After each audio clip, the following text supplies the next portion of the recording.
Nampally criminal ನ್ಯಾಯಾಲಯದ ಆವರಣದಲ್ಲಿ ಅಗ್ನಿ ಅವಘಡ, ಶಾರ್ಟ್ ಸರ್ಕ್ಯೂಟ್ ಶಂಕೆ.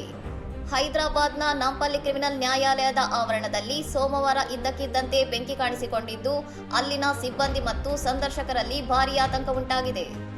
ಮಾಹಿತಿ ತಿಳಿಯುತ್ತಿದ್ದಂತೆ ಸ್ಥಳಕ್ಕೆ ಧಾವಿಸಿದ ಅಗ್ನಿಶಾಮಕ ದಳದ ಸಿಬ್ಬಂದಿ 2 ವಾಹನಗಳನ್ನು ಬಳಸಿ ಬೆಂಕಿಯನ್ನು ಹತೋಟಿಗೆ ತರಲು ತೀವ್ರ ಕಾರ್ಯಾಚರಣೆ ನಡೆಸಿದರು.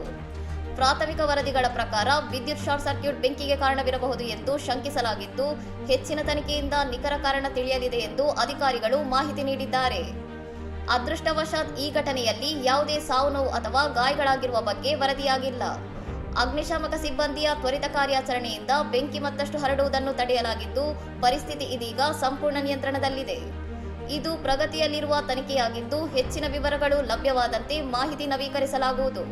ಇನ್ನಷ್ಟು ಸುದ್ದಿಗಳಿಗಾಗಿ ನೋಡ್ತಾ ಇರಿ ಸೌರಂ ಟಿವಿ.